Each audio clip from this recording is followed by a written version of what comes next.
Jody Avergan here. Later this year, ESPN will bring you 30 for 30 podcasts. We're finding the best stories for you right now, and to do that, we're behind the wheel of the new Mini Countryman, the biggest Mini yet. With all 4 all-wheel drive, we can chase down a story in the city, the country, and most places in between. No matter what story you're chasing, the new Mini Countryman will help you find it. It's available now, and the new 30 for 30 podcasts are coming this June. Visit miniusa.com/new countryman. This is the Best of Mike and Mike podcast. Subscribe now by going to the Listen tab in the ESPN app. The Best of Mike and Mike.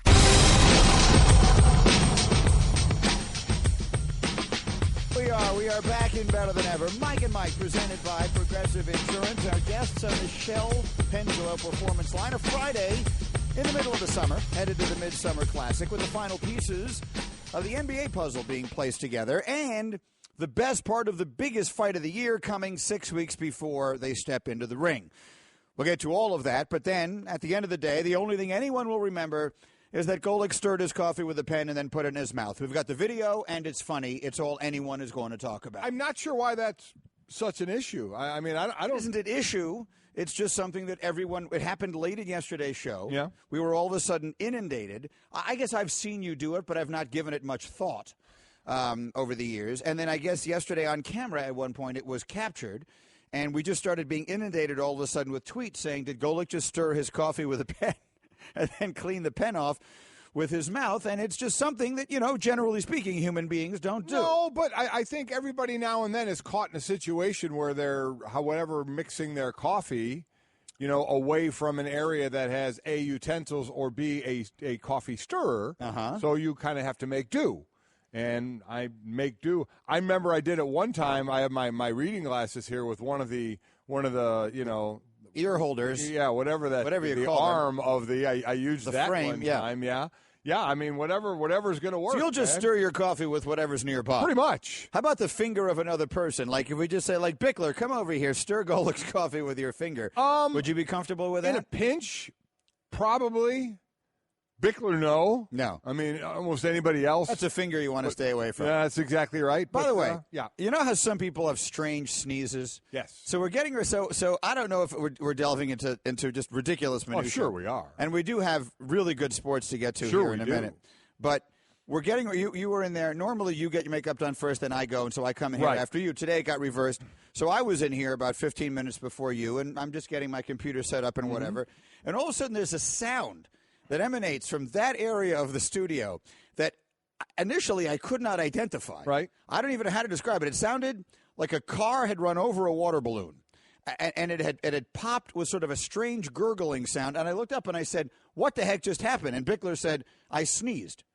He has the strangest sneeze of any person. You know, some people have a strange sneeze. Sure.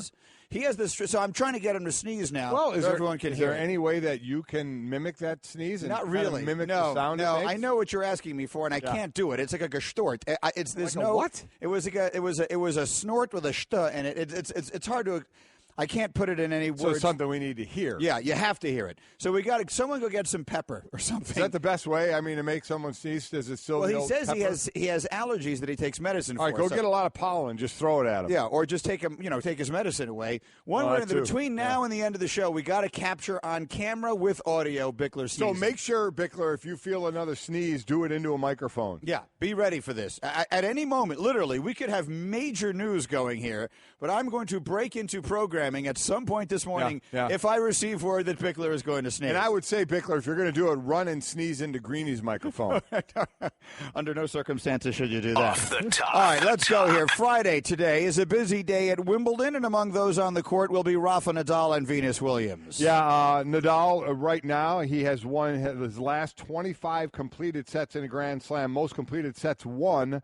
Men at a major since the Open era. He is now at 28 overall. He's looking to McEnroe. He's tied with Borg, so the next one will break the tie with Borg.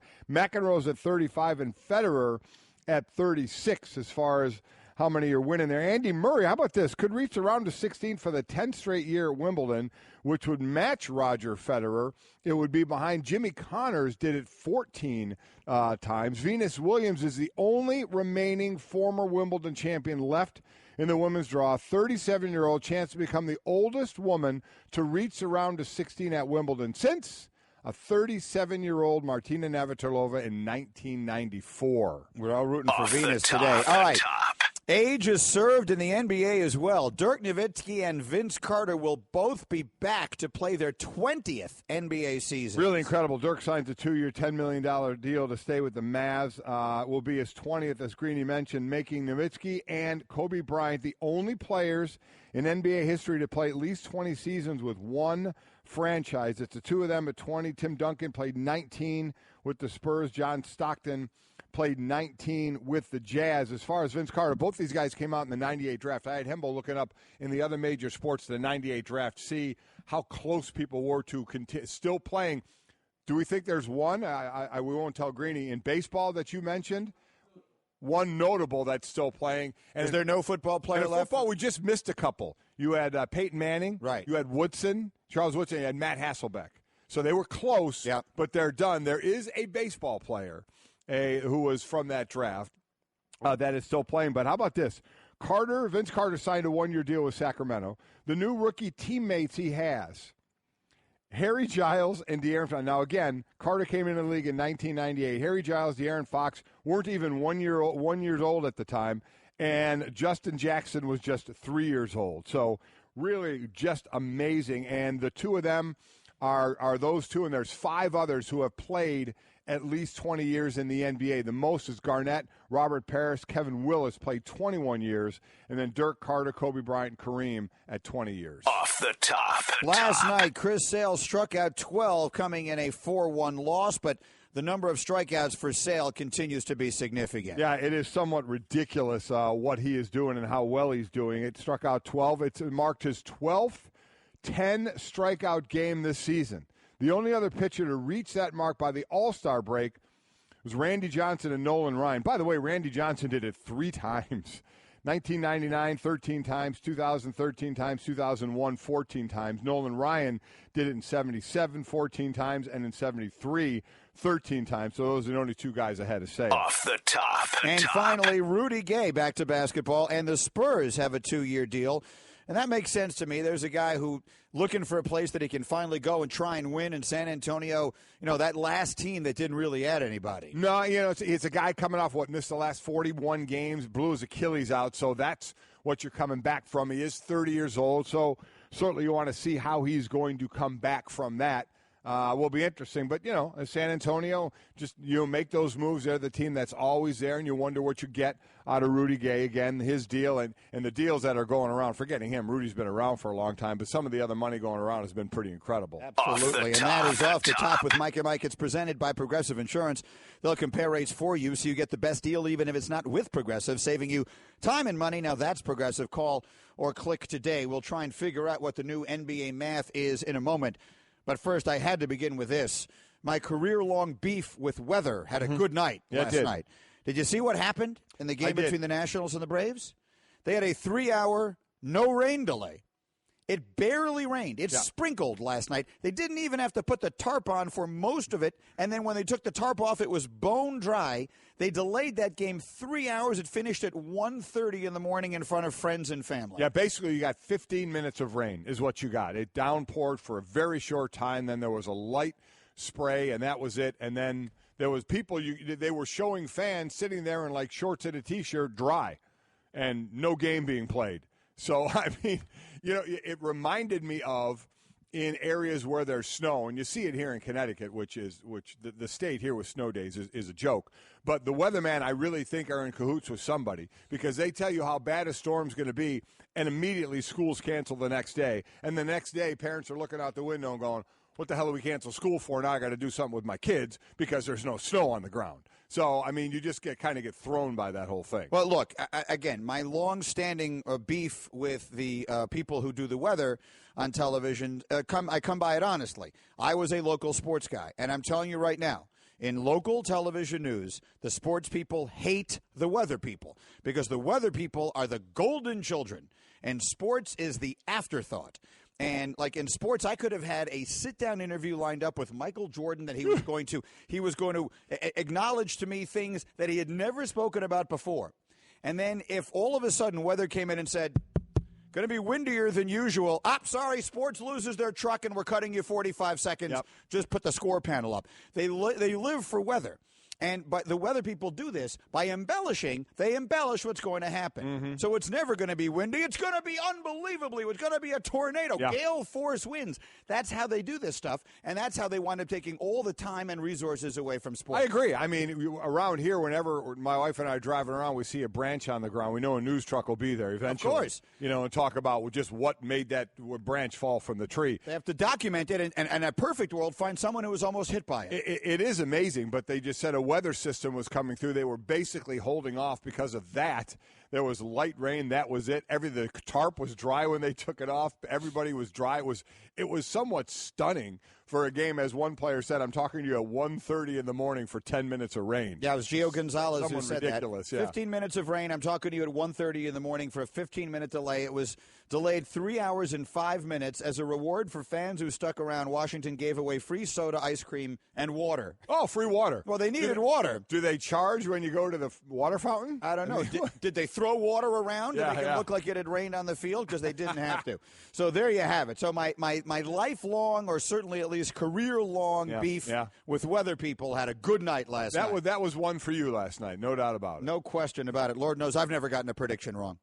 Okay, what else do we have here? MVP Moment of the Week brought to you by Sport Clips. Get a double MVP at Sport Clips haircuts for the price of a single MVP. Hurry, the deal ends on July 31st. Our MVP Moment of the Week, Mike, has now got a date attached. You have been talking for the longest time when Conor McGregor and Floyd Mayweather step into the ground. Right. Excuse me, into the ground. Into the ground. Into the ring. Into the ring. Be hell of a something we're paying for. That isn't really the moment you're looking for. What's the moment you're looking forward to between those two guys? Oh, I mean, the press conference, the weigh-in, We've the whole got deal. the press conference all set and ready to go. The press conference will be this Tuesday, July 11th at Staples Center. I did not see a time attached. Now, I'm actually going to be in L.A. Next Tuesday. I'm hosting the Humanitarian Awards dinner, which is wonderful, but completely separate from this. But I'm staying directly across the street from L.A. Live. So I might go to this, and I will file reports. I'm actually extremely interested to see what this thing turns into. The press conference is set for Tuesday. So the first one. So do you think they start their beef right away? Do you think they jump right into it? Oh, I would hope so. I'm curious to see what tone it takes. Do you know what I mean? There are varying levels of nastiness. So, these things are always somewhat nasty. There's no way in the world McGregor is going to get up there and say, well, he's a great champion, and I'm just honored to have the opportunity to fight him. This is about selling pay-per-views, man. Right. So he's going to have to get up there, and all the old stuff's going to come out. How nasty? How nasty on a scale of 1 to 10? Conor McGregor is one of the best smack talkers we have, and smack talkers that you have to beep out as well. But it's so good, you just got to keep the camera on him and the microphone on and let him go. And just wonder if a water bottle is going to get thrown, a chair is going to get thrown. I don't think that'll happen in the first one. But listen, these guys, now, is McGregor going to go in there and try and do his thing? Absolutely. The guy's a fighter, but the guy is also, he gets it. He's an entertainer. He knows how to rile up a crowd. So I'm sure some of that is obviously sincere. I think he's a bit of a nutcase as far as fighting. But to step in and do what you do, you kind of have to be, right? But he also understands the entertainment value of all of this as well and what sells. So what he does, he goes over the top with it, and he does it extremely well. Mayweather, I think, will be the more calm, cool, getting his lines in. And Conor will be the aggressive, loud, boisterous one. And that's what we're waiting for. Quite honestly, if we don't get it, it will be a major disappointment. Floyd should just be sitting there with a cash register. He should just have like an ATM sitting next to him. And every time McGregor says something crazy, they should just cha-ching, and that's it, because that's all this thing is about. You just made me think of something. The way you just said that. In order to do what Conor McGregor does for a living, to take his particular brand of crazy out of it. Right. Do you think you have to be crazy to be an MMA fighter? Is there a level of crazy? There's a level of crazy. Do you have to be crazy to be a boxer? Absolutely. To go into there in a physical combat against another person, where the possibility of getting the hold, yes. You're getting no disagreement? Absolutely. Do you have to be crazy to be a football player? Yes, there's a level of crazy to be a football player. I was going to say it's absolutely. Just how different are they? I mean, I understand the rules are different, but football is basically a series of I'm not going to say they're MMA-style clashes because if a guy knocks you on the ground, he's not going to then jump on you and start punching you repeatedly in the face. But, I mean, there is a similar element of crazy that I think is involved. Oh, absolutely there is. Now, what levels you want to talk about, that whatever level you want to talk about, that's fine. But, yeah, there's an element of that when you're going out there and you're in basically hand-to-hand, combat with somebody, every play of a game, trying to hit somebody or somebody's trying to hit you. Yeah, certainly there's an element of crazy to it. All right, we're Mike and Mike. Looking forward to that next week. We're presented by Progressive Insurance. Guests, as always, on the Shell Pennzoil Performance Line. Mike Golic Jr. is in the room, and he will be up on our set with us in about 15 minutes. Okay, so the Knicks have extended an offer sheet to Tim Hardaway Jr., which there are a lot of funny things. I actually heard Mikey talking about it as I was on my way in this morning. There are a lot of funny things about this, okay? And the Knicks have become such an easy punchline. Yeah, they have. That it's easy to make fun of them. They had Tim Hardaway Jr. They traded him for Jerry and Grant, who they traded for Derrick Rose. Yeah. And now they're going all the way back to get Tim Hardaway for $71 million in an offer sheet. And from what I'm reading about it, the Hawks were expecting Hardaway to get good offers, but nothing near this. So whether they will match or not remains to be seen. So you make all the jokes you want. It's easy, and it's all well-deserved. Yes, it is. But let me ask you just a quick question that is a real one. What is the new NBA normal? Like, we've entered, as of last year, we've entered a new NBA world. So are we in a world now, if Otto Porter is worth $100 million, which is what the offer sheet the Nets signed him to, and we'll see either Washington will match as they've said they're going to or they won't. They'll decide that. Kelly Olynyk got paid $50 million. Yes, he did. To go to Miami. Can I say my line really quick? Go ahead. This is Hembo. Go. This was all Hembo. Yeah. Before the show, we're talking about Kelly Olynyk. He said, Kelly Olynyk is now making more guaranteed money than Julio Jones, and I really don't know who the better basketball player is. It's a great line by Hembo. It really is. It really is a great line. It is, and it's accurate, and yet. I mean, it is accurate. Yeah, well, I don't know. Give Julio Jones a little time. Yeah, you tell me he wouldn't be a good NBA player. I don't know. I think I'm going there. The man's a superhero, but that's neither here nor there. So what is it? What is the real? So is $71 million for Tim Hardaway Jr. laughable or isn't it? I don't know. No, well, I mean, to some people, it's going to be laughable. It's what the market holds for that sport. Again, let's understand. It's all part of a package of a CBA of revenue that you get. 51% players get revenue, and that sport makes unbelievable money. That sport, of which you have a 15-man roster, makes half of what the NFL makes with 2 more teams and 4 times the roster. The NFL makes $12 billion. The NBA, with 15 guys as opposed to 53, not counting the practice squad and such, makes $6 billion. And as part of the deal, you have to spend X amount up to that cap. So you have to spend the money. You can't just let it sit there, or eventually a whole big pot of it's going to go right to the players anyway, that you don't reach that level. There are minimums that you have to spend. So as that number goes up, the number of players on the court isn't going up. So the money's going to get there. This is where, when we start talking about if you paid the superstars whatever you had to pay them, actually by not doing that and them only making $30 to $40 million a year, it's leaving more money for the Otto Porters of the world. Otto Porters of the world and Tim Hardaway Jr.'s of the world, because that money's got to be spent somewhere. And if you have a max that you can spend on your superstar, you have X amount of other money that you have to spend on the other players, and they're going to win. And then you start with what the market says. This guy has this stats, he gets this amount. That's now kind of what you use as a gauge. But they're in a sport that's flush right now. Again, understand. They're making half the money of the NFL and dealing with a quarter of the size of the roster. The math works big time in their favor. I just did the math, actually, while you were talking, and I did the simplest way. So I just multiplied 15 times 30, which is 450, and then I multiplied 53 times 32. Again, it's not exactly that, but it's close. Yes. And that's 1,696, so roughly 1,700. Yeah. So roughly 1,700 versus 450, it's pretty simple. And the Apex guys get paid so much relative to everyone else in football, even more so than in basketball. Right? I mean, the richest of the rich in football get paid a far greater multiple of what the lower paid guys do than in basketball.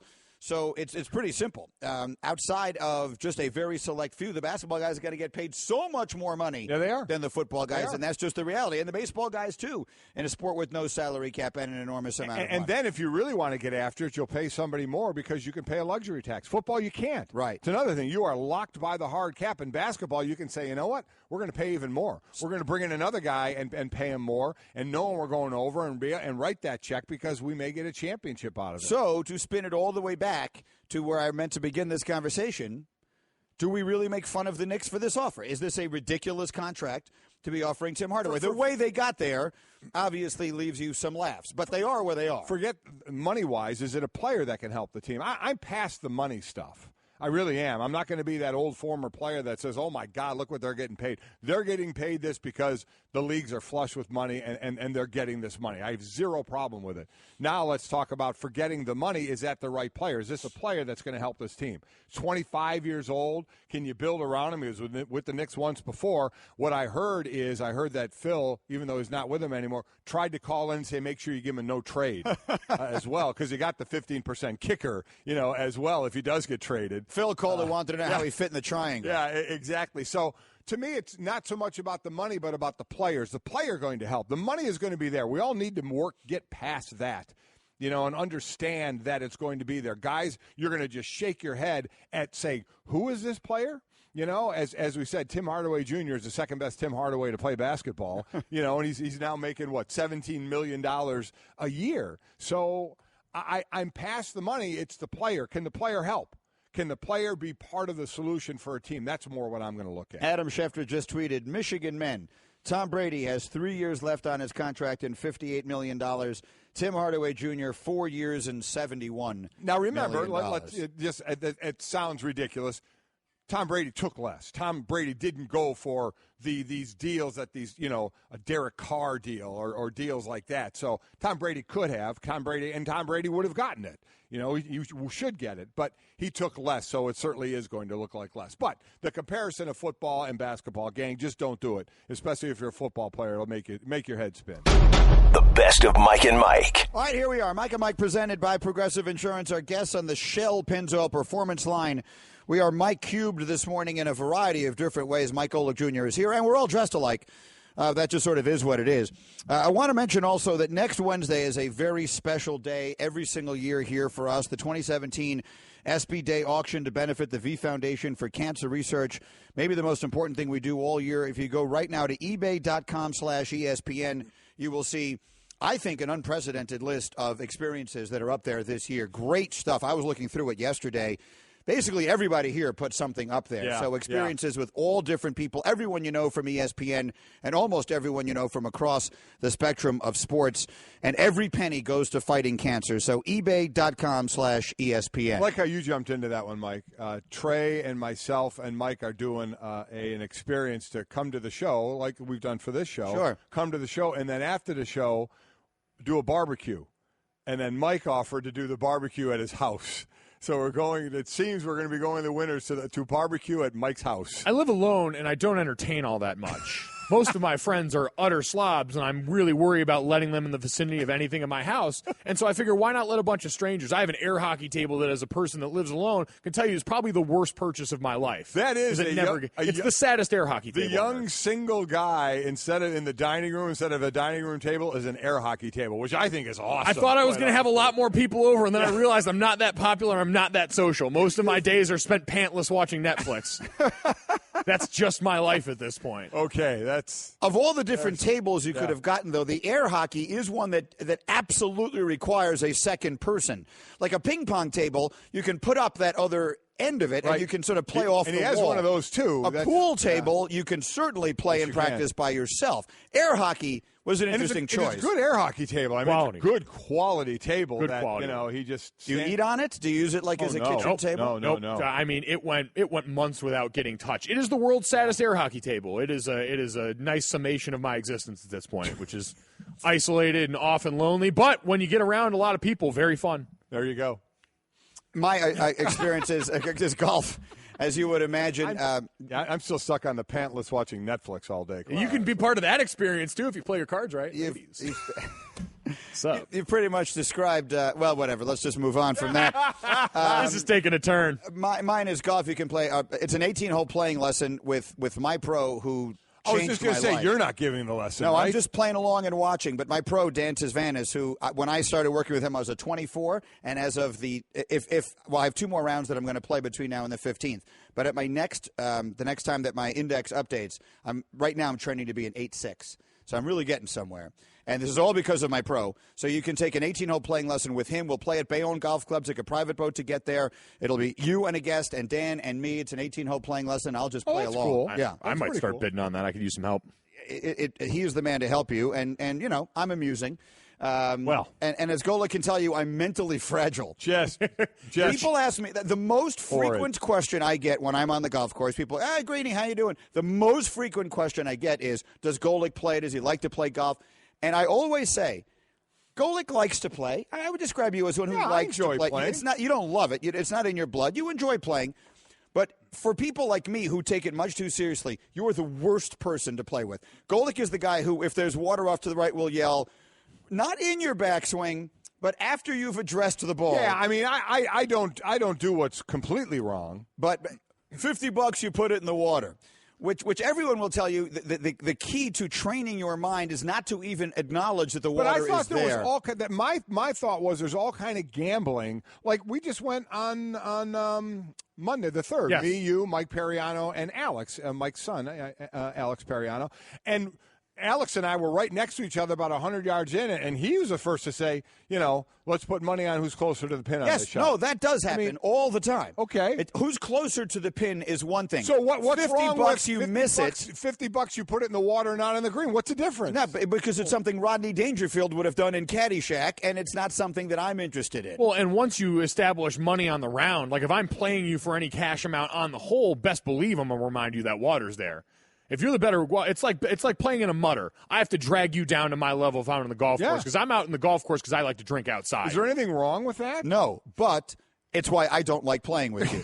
So if you want to play with me and my pro, you can bid. And again, all kidding aside, every penny goes directly to fighting cancer. So it's Wednesday for the auction, and you can go to ebay.com/ESPN to see all the items. Okay, let's get to business here. Golic Sr. was about as good as he's ever been yesterday on this topic. I want to set it up again as we did yesterday with D'Angelo Williams' comments. He was on Adam Schefter's podcast, right. Know Them From Adam, which is terrific. Schefter gets great guests every single week, and they open up with him. And D'Angelo Williams talked about many things, including the National Football League and his view of the league's responsibility towards players when they have issues with drugs. This was D'Angelo Williams. The rules are so outdated. This is the issue that I have with the NFL. We preach family, family, family, family, family. And as soon as something happens, we're individual. We are individual. And this is the cherry on top that really bothers the hell out of me. And fans should really understand this. This is what drives me. So if a guy get busted for pot or street drugs or something like that, they suspend him for 4 games. He can't come around the guys that's going to keep him from the pot. They put him in – they're going to put him right back in there with the guys that he got busted with. They isolate him from the positive vibes and influence that he going to have in the locker room that's going to keep him off of the stuff. They're going to put him back in the vicinity, in the area, in the place where he got busted at. So the guys that you're trying to keep him away from, you push him back to them because that's who he's going to fall back on. All right, so let's start by just correcting or clearing up what the rules actually are. I do admire, he has passion for this, but he's wrong. And so as far as him saying the fans need to know, fans and everybody needs to know what really happens. As far as, and he's talking about the recreational drugs, about marijuana, saying if they get a 4-game suspension and not allowed the facility, that's wrong. You actually have to have 6 violations, 6 of marijuana to be suspended for the year. 6. And then you can't come around the facility. Before that, the 5th one gets you a 10-game suspension, but you can be in the facility. The fourth time you do it, it's a 4-game suspension, and you can be around the facility. And the 1, 2, 3 times before that, 2 times it's a fine, and 1 time you just enter the program. So I just want the facts to be out there. With recreational drugs, it's different than PEDs and other types of suspensions. So they are in the locker room. And I guess I would say, to D'Angelo, we as players, and Mike, you know this, preach way more about family atmosphere than the league does, though the league does as well. Players do as well. So you got a player in there who's been tested positive, still around the facility, and how are we helping? Are we helping our teammates? And I think we need to look at that. Dominic Foxworth brought that up as well. But it goes to the larger picture of then the responsibility and the help. My big thing yesterday was along the lines of, I'm tired of trying to somewhat pass the buck and say, what are you going to do for us when you are the one that we need to look in the mirror more of personal accountability, especially with the marijuana thing where it takes, again, 6 violations to get suspended for the year to keep saying, what are you doing over and over and over and over again? That's more on you. And we keep on wanting to say, what is somebody else going to do for us? It's a fair conversation to have. Okay, you're in this situation. Where's the help coming from the NFL and the NFLPA, both of which have programs for this? But a lot of my talk yesterday, Mike, was about personal accountability. You're the one doing what is deemed illegal, even though we all think it should be legal at some point, but that's not the point. It's illegal now. You are knowingly doing it, and I just think we need more personal accountability for that. Yeah, and I understand that's not the point, but it also is the point. And one quick thing is the idea that also by being in an NFL locker room that you are insulated from the world of street drugs is also kind of a laughable premise, because most of the people, if you've ever been around one of those environments that are doing it with you, are some of the guys that are in that locker room. Right. So it doesn't make you immune, but I understand the structure and the idea.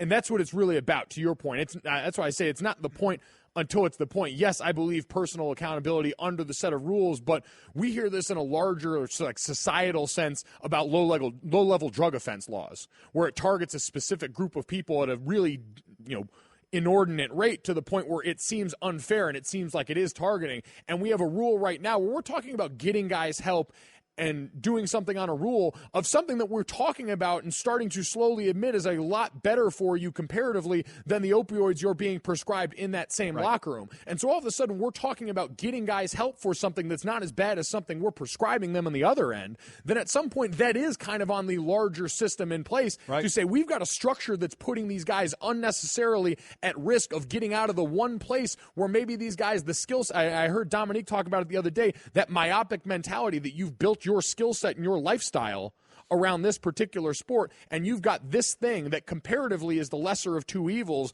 that we're starting to have concrete evidence to back up, and you're going to have that be the reason that those guys are taken away from that earning potential. I get that there's personal accountability in there, but at some point you have to understand that what you're looking at comparatively just isn't as dire. Yeah, I mean, there's 2 separate things. There's the personal accountability, and I get so many tweets yesterday of they should legalize it, that these guys shouldn't have to follow that rule. Listen, I don't like 55-mile-an-hour speed limit, but if I drive 70, get a ticket, it's my own fault. So, I mean, you still have to follow the rules in place, to your point, and I agree. I really think, Greeny, they need to ramp up the studies, and there are plenty going now about what can help not just football players, athletes, anybody, as far as pain, and if it can be less addictive and less bad for you than the opioids are. So this grows to a much bigger topic. Correct. So we really are right. In that regard, we're having 2 separate conversations concurrently with one another. One of them is whether or not the National Football League should be testing for marijuana and or should have it be something that is against the rules. And which I'm 1,000% on that side. I do not believe that marijuana should be something the league is testing for. It's just that simple. Whether you want to have it on the books or off the books until it is legalized in the majority of states or whatever it is. If you want to be able to, for the optics, you can't condone it, but you don't have to test for it. Look, Major League Baseball for the longest, the National Football League, steroids were against the rules of the National Football League, but no one was testing for them. So you would have to walk in and say, "Excuse me, I just want you to know I'm using steroids," and then walk out in order to get caught doing it. You could solve all of this problem by doing that. So there are a number of jobs. Look, I understand if you're an airline pilot or a truck driver or neurosurgeon. That there would be mandatory drug testing involved in something like that. But these are athletes. I know I get that you want to, if you're paying an athlete X amount of dollars, you want to know that they're taking the best care of themselves. But in my view, if they're not giving you a reason to be concerned about it, there's no reason you should be testing for it. Yeah, if we've already got that handshake agreement, we call it the idiot test because it's so blatantly obvious to everyone. And I get that kind of feeds into the accountability argument, right. But that also feeds into the why are we doing it argument, other than the fact that you're trying to maybe save face for a league in a time where that's not really the stigma that it once was. So that's that part of the discussion.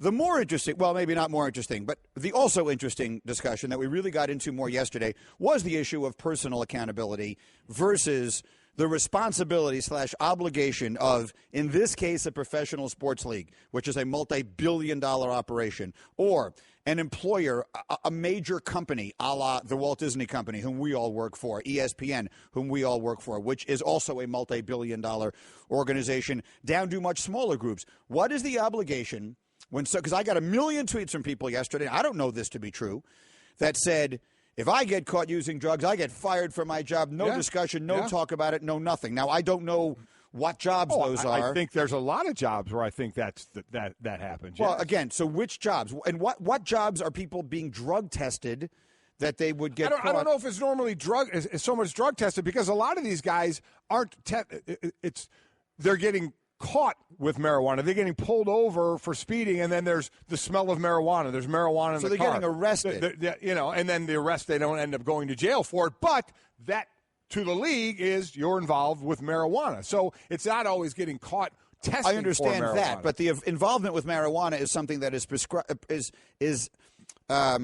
prescribed by the National Football League to be against their rules. Most other places it is not. If you or I were to get pulled over for speeding and there were drugs in our car, we'd get arrested. The problem we'd have would be with our employer would be the arrest, not the drug. It's a distinction, and that in this case is a difference, right, Mike Jr., which is it's in the National Football League, the problem is they'll live with the arrest. The problem is the drugs. In most cases, the problem is going to be the fact that you as an employee got arrested, right. Not so much the use of the drugs. Yeah, you're not dealing with the penalty coming off of that. Your penalty is that you go into a program where now you get tested for that substance, where to your point, either because you're already fired or because that in them is the lesser of what's gone on in the public regard for you and your company. So all things considered, and I know that we're sort of dancing around what I wanted to be the meat of the issue, where is in your view, as a 27-year-old young man sort of starting a career and all that kind of stuff in the world, and with the inner workings of sports knowledge that you have as well, where is the responsibility and the obligation of the league, of the employer? Where does that end and personal responsibility begin? I have a tough time drawing a clear line on it. I'll say because the problem that the NFL falls into and why it's so easy to lob this the other way at them is when you build it so clearly into your marketing campaigns and everything else. This idea that football is family. And listening to you talk about it, I mean, we hear this with people that are struggling with addiction all the time, is that you'll see the family go on and hang on to hope much longer after everyone else has given up. It takes so much down the line for even the family to look and say that this is beyond reproach. This is something that's beyond our hope. So if you're operating under that regard in the truest sense of what family is, then you're going to be that invested in it. And that to me, if you're going to make that direct comparison, would mean that there is no limit to what you go through there in trying to find a better way to help someone. Now, I understand that's a little more difficult when you've got as many people, but the comparison between a company like, let's say, Disney, where the parts are so spread out and varied, as opposed to the NFL, where you've got the glut of your people all in the same building every day. In that same small building, you can have ownership on down from your GM to the last guy on your roster and the towel boy, and you're all in the same place every day around each other and seeing each other in a way that just breeds a level of familiarity that I don't think exists in those other places. I think every company, though, to a point, talks about family. They want everybody wants ESPN. This building here, how many do we house here? A few thousand people? Yeah, a lot. They want to talk about a family atmosphere. Everybody wants a family atmosphere. Because you say that, I don't think means that you're obligated for the rest of that person's life to take care of them if they have an issue. If I have an issue here at ESPN and I leave, do I expect ESPN to take care of me for the rest of my life? Hell no. I don't. And they preach family here. Don't you think most companies preach family? Most companies will say they want a family atmosphere. The NFL isn't alone in that. all do that, but does that mean then you're obligated to that person? Just like you were my son, if I had a problem, you'd be with me forever. If you had a problem, I'd be with you forever. Do we have to expect that when every company says we want a family atmosphere? Really, how far does that go? No, I get that it's somewhat lip service, but I also think this might have been a point that Dominique made yesterday, is you're also in a unique set of circumstances because you're dealing with something that's not a transferable skill set. If I were to get fired at ESPN for some sort of drug-related impropriety, there's a good chance that I could take my skill set here and apply it to a local television network, one of the other sports television networks, and I would still be okay. And I think I heard him say yesterday, you don't get to go play in the other National Football League. And we always hear the right privilege thing, but listen, these guys' skill set dictate the job that they go towards. And so when you take them out of it for something like that and leave them without resources, it sort of ends up being like the almost like getting disability after you're done playing. If this is something that you incurred because of your time in the NFL as a player injury-wise, in a lot of cases you can find a way to get money for the rest of your life off that because it's a direct result of this specific line of work. And this seems to be another instance where it's a specific line of work where because of how specific this rule is, it can have you out of it in a place where you're not in less of a condition than the general working population to go and find alternate That's employment. where I agree with the line, like the disability. Like if you play football and you blow out your knee or your back because of the job you're in, you're willing to take that risk, but there's also on the other side, there is the disability to take care of you. So where does that line keep going? Does it go to the suit now with opioids? If you get addicted to Vicodin because you're hurt and you're in pain and they prescribe that, now you overtake it and become addicted to it, where does that fall? Should they be taking care of you for that? All the way to if you just want to, if you're sitting around smoking marijuana. I know a lot of guys are going to say, well, I smoke because it makes me feel better and it takes away the pain. I think you would even admit that's not true of everybody. Guys like to smoke. Guys like to smoke. And not every guy that lights up is saying, boy, I'm doing this because I'm in pain. They're doing it because they like to smoke. So how far up does the responsibility go to say, well, this guy's been busted a lot for marijuana. He's gotten suspended. We need to take care of him for years after he's done playing. I think there's got to be a line somewhere, and I think that's what we're trying to find. The difference of blowing your knee out so bad you have to get a fake knee or your back or whatever to getting disability to how far do we let that go to say, yeah, we need to take care of that person? So the sum total of all this is that what we're talking about here is an extraordinarily small number of people. Since 2006, only 21 players have been suspended for a full season for a substance abuse violation. That's basically 2 players per year. It's 1.9 players per year. So out of a league of 1,700 players, in an average, if you just multiply the number of teams by the number of players, we're talking about roughly 1,700 people. It turns out to be more than that, actually, if you see the way the rosters turn over. So we call it close to 2,000 people. It's 2 people a year we're talking about. I mean, that's what we're really talking about. We're talking about an incredibly small percentage of the overall workforce. I don't know how that factors into this discussion. Does that make it any better? I guess it doesn't for them. But it's not like we're talking about something that affects the majority of players. No, and you could argue that could make it easier for a billion-dollar industry to say, all right, we're going to focus some of our efforts on trying to help these guys as a collective. It doesn't mean supporting them all as individuals, but finding a way to better the collective. I mean, hell, this is the same NFL that brought Ray Rice back on board to preach a message about how, the evils of domestic violence to the next groups coming in. Who's to say you can't have a similar program that brings back in former members who may have suffered because of this, who can, rely on each other's experiences, who as a group can maybe find ways to overcome it. And maybe there's some extent of that going on, but it's nothing I've ever heard about before. The Players Trust, the NFLPA, they've got programs after the fact that try and help bridge guys into life after football. But if you're one of these guys, there's a lot of guys, and this happens even in college sports. There are guys that just slip through the cracks. Sure. Because when you're a guy that finds yourself off a team, whether it's because of injury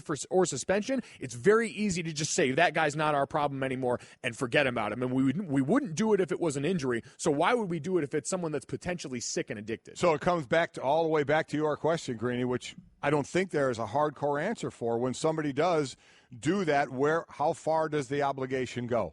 I mean, and I guess for every company, it's different. Back in better than ever. Mike and Mike presented by Progressive Insurance, our guests on the Shell Pennzoil Performance Line. I like it when we get into conversations like the one that we just had with your son in here and bigger picture stuff that extends well beyond the world of sports. I mean, sports is the toy department of life, except when it isn't. Right. The games are the toy department. Yes. But the life is not. These are people and jobs and all that sort of thing. So, for example, Clayton tweets, now let me make this clear. I am not going all the way, and I'm not going half as far as D'Angelo Williams was going in his comments. But I also am not willing to go all the way on the other end. Clayton tweets, it's not a drug problem. It's a maturity and discipline problem. That's not always true, okay? Let's be 100% clear.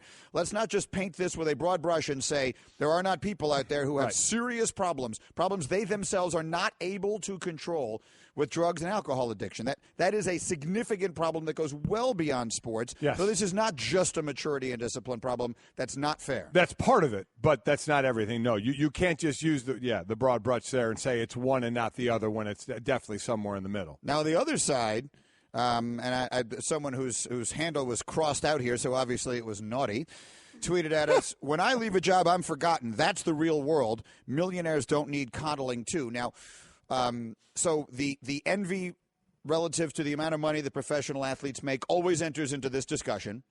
But forgetting that for a minute, I would say that I do understand why it would be the responsibility or the obligation of the NFL Players Association to prepare players for life after football. See, that's what Why is it the NFL's responsibility? I don't know, and both have programs, and from especially the NFLPA, I get pamphlets from them all the time of things that are available to me. And by the way, what kinds of things? Give me just a rough example. From the physical side of it, if you have physical issues, if you have mental issues, there are all kinds of things. Now, the problem at times, and there's a lot of entities, there's the NFL, there's the NFLPA, there's the NFL alumni, there's different entities, and there can be a lot of red tape. That's an issue a lot of people have, is there can be a lot of red tape, and that's something to move through. That's one thing, and there could be a better guy to help this thing along. When I talk a lot about the Gridiron Greats and Mike Ditka is not a red tape guy. Mike Ditka, that's why when he started this or continued this Gridiron Greats and got people involved, it was more about they need help, let's help them. Let's get money, let's pay for what they need, and boom, we're done with it. Now, can that work for everybody all the time? No. I think there needs to be more working together instead of the separate entities to help get things done. But there is so much offered to me. When I left the NFL, I got a severance. I got a pension coming up at 65 if I want to take it. I could take it at 55 if I want with a penalty, or I could take it at 65, or I could wait. I mean, there is that there. There are all kinds of programs, from the physical side of replacement of a knee to a shoulder to a hip to surgeries to checkups to mental side of it, head injuries. I mean, there are things out there. As I said, there can be some red tape to go through, but there are things available that follow you. If you're a vested veteran in the NFL, this stuff is with you. I've been out of the league since 1993. I get this stuff all the time. It follows me, and if I need to take advantage of it, I do. Well, that's good. That's one part of it. The other, the part I was more referring to, and maybe I didn't make that clear, is I hear a lot of talk about this is a very particular skill set. Mm-hmm. This is all these guys are really allowed or able to do. You get painted as someone who, quote unquote, doesn't love football if you have any interest whatsoever outside of football. And then the average career is 3 years long. Right. Guys are getting out of the league 26, 27, 28 years old and are not prepared for the next stage of their lives. Their lives are, by most people's definition, just beginning. But what they've worked their whole lives for is ending. Right. And if they're not prepared to make that next step, whether they have a college degree that is as meaningful as someone else's might be or not, that's a different discussion. Mm-hmm. But whose job is it to make sure that they're ready for that? In the offseason, the NFL offers you can go to school. You can continue your education, or you can go further than the degree you have. You can take more school, which can open doors for you. They have a longer off season right now. Yeah. You're off from January to the third week of April. You can go to school. There are things from both the NFL and the NFLPA to take advantage of that can help you to the next level. The best time to open doors is when you're playing. When you're playing, that's the best time to have connections to work to the next level. And some guys don't take advantage of it, and some guys do. So that's where a lot of it I get back to, and maybe I'm way too black and white about it. I go out there and I play this game, and I blow my knee out, and I'm limping the rest of my life, and I got a disability, then I feel they should be responsible for that and help me along the way.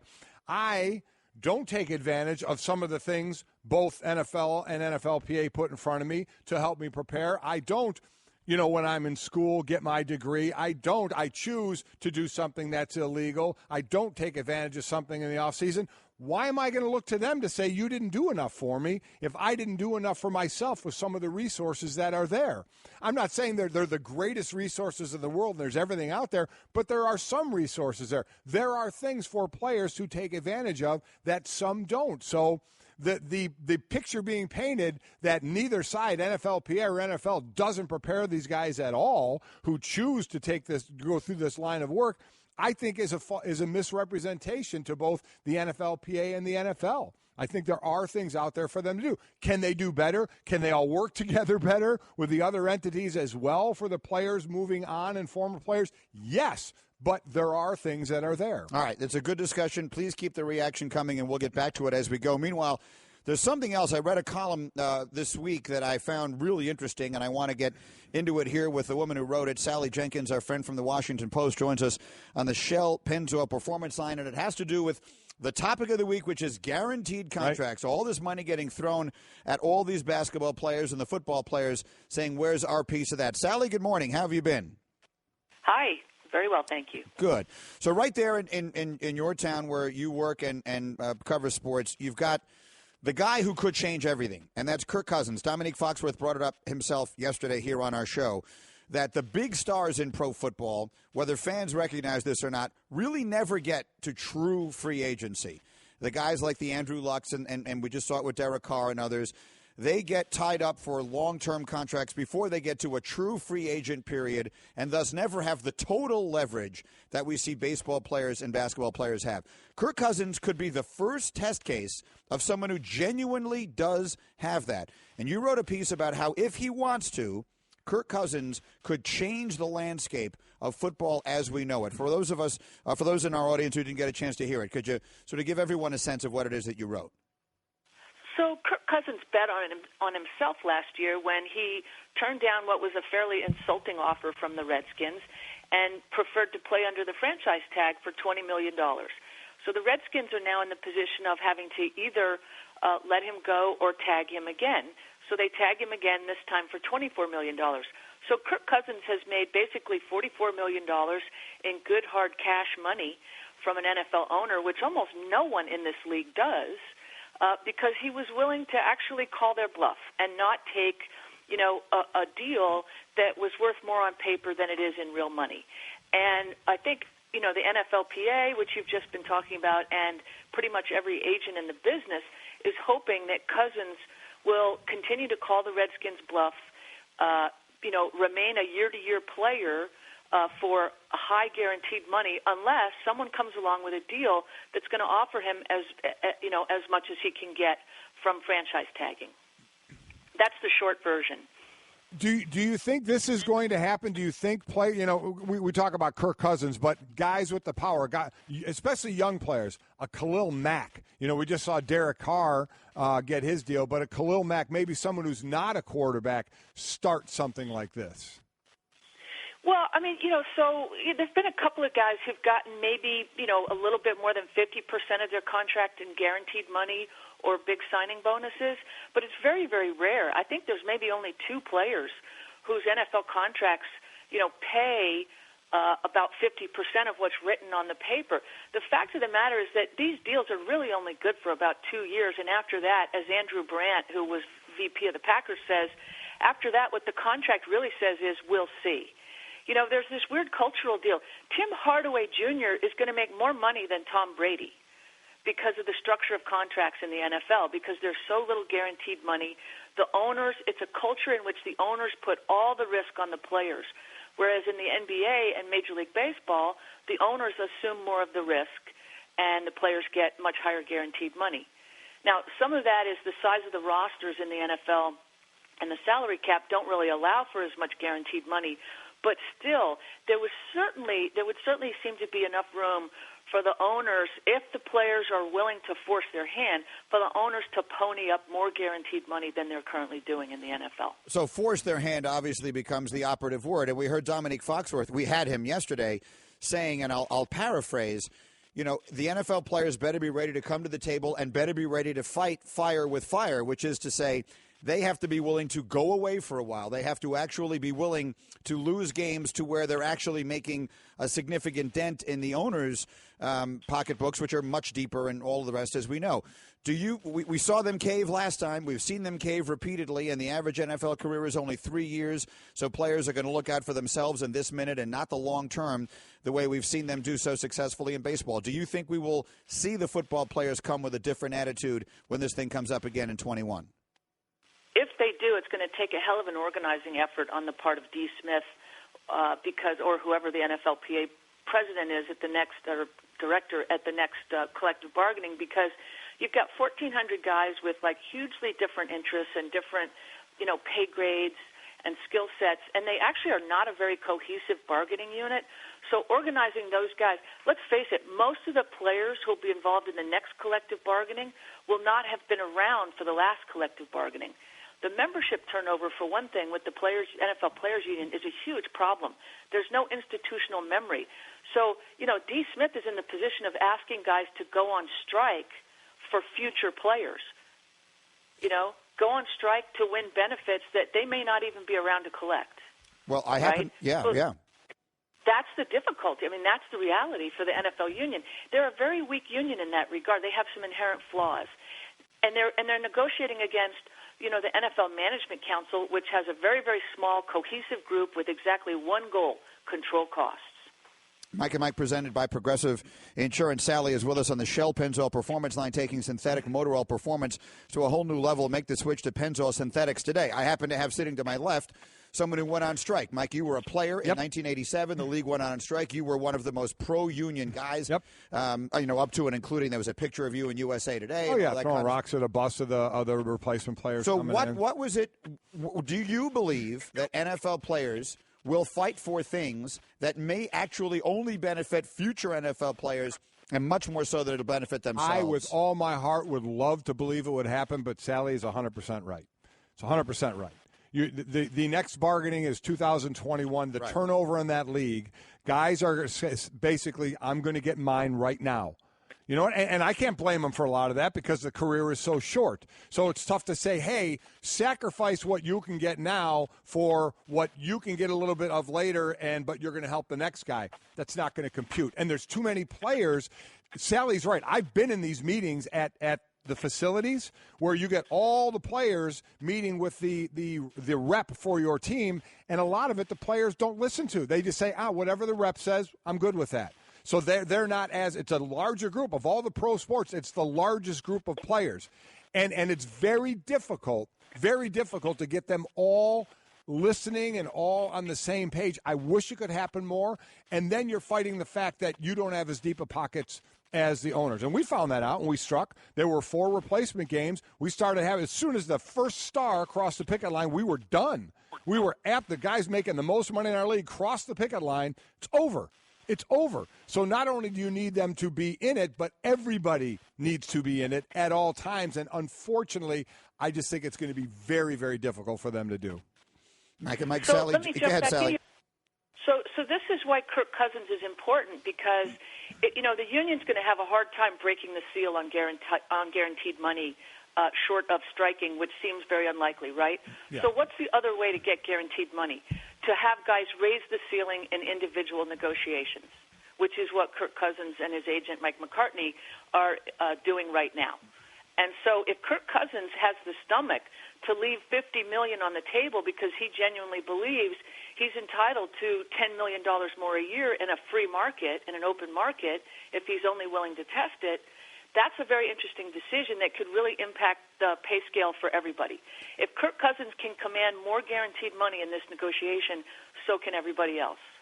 The obvious statement there, though, is the difficulty for that is if you have no guarantee and no certainty going beyond this, every football player, including the quarterback, is one hit away from that just being it, from this being the last year and you have no more than that.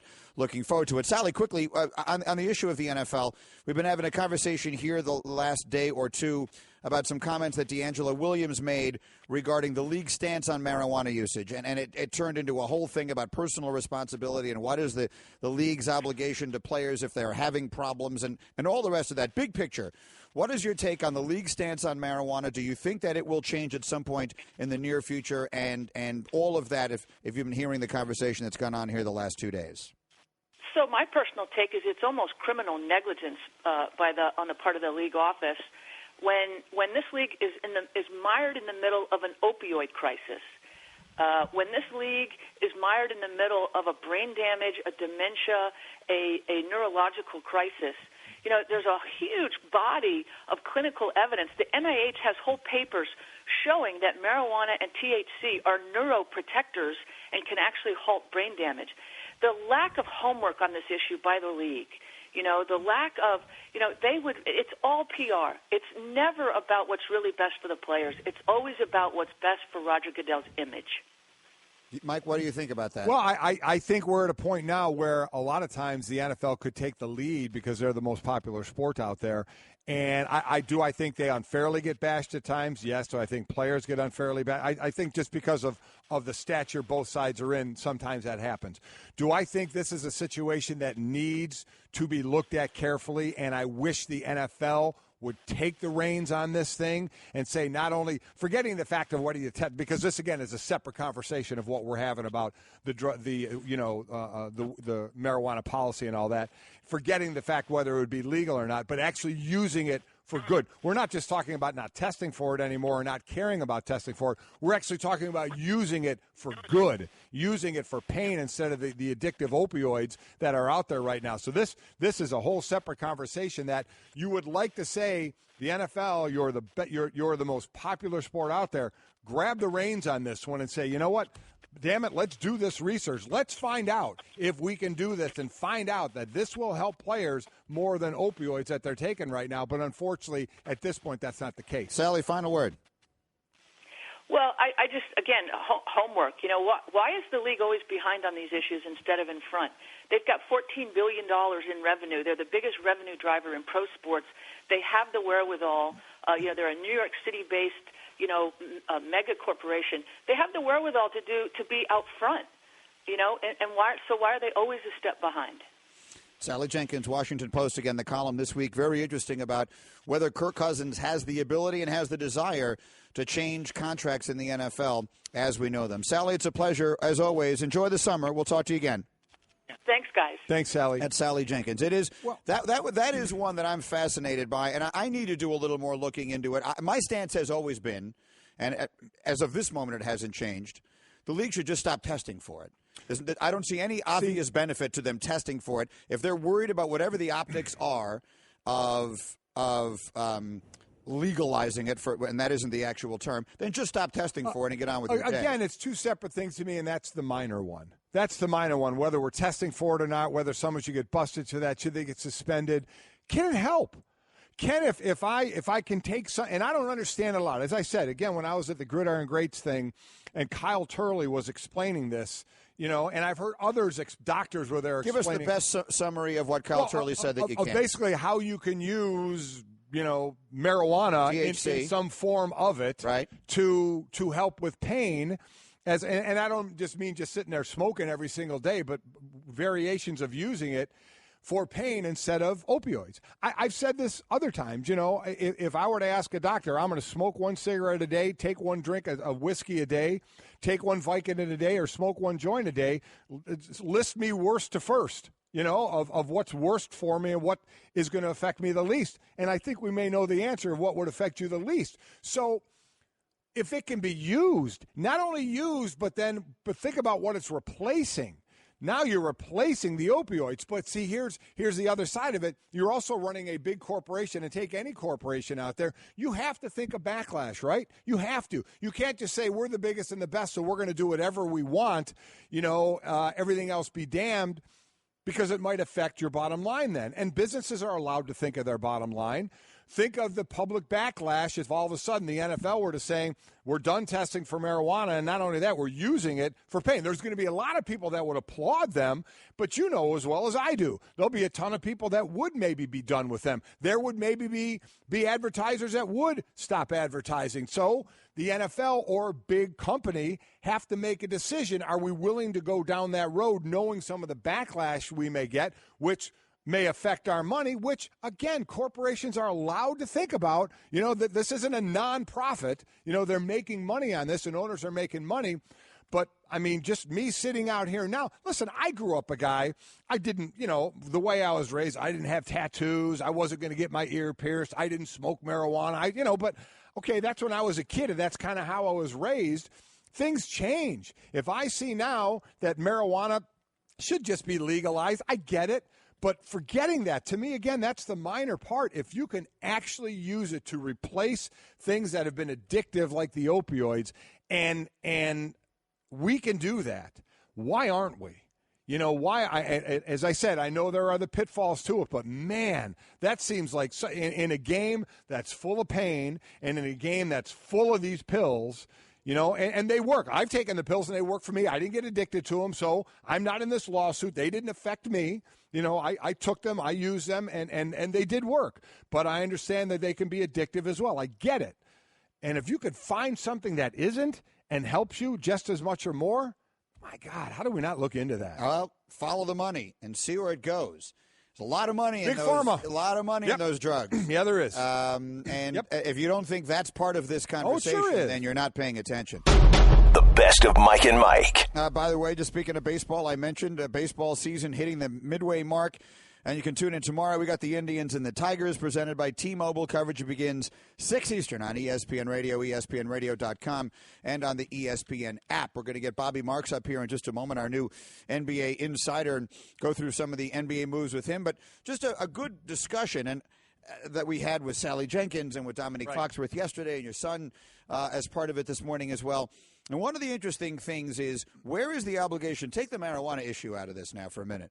Where's the obligation? What is the obligation of a professional sports league to prepare its players for life after playing that sport? I understand the union having that obligation. Right. What exactly is the obligation of the league? I don't know what the obligation is, because we were talking about this. My wife was the one who actually texted me. She said, what about NBA players? These guys are leaving. Basically, they're getting one semester of school that they have to have a passing grade, right, before the one-and-dones are gone. Yeah. And the league is full of one-and-dones. So, and they don't have 20-year careers. Now, that's more than 3.5 years like the NFL, but so they're still probably, on average, they'll be done in their 20s.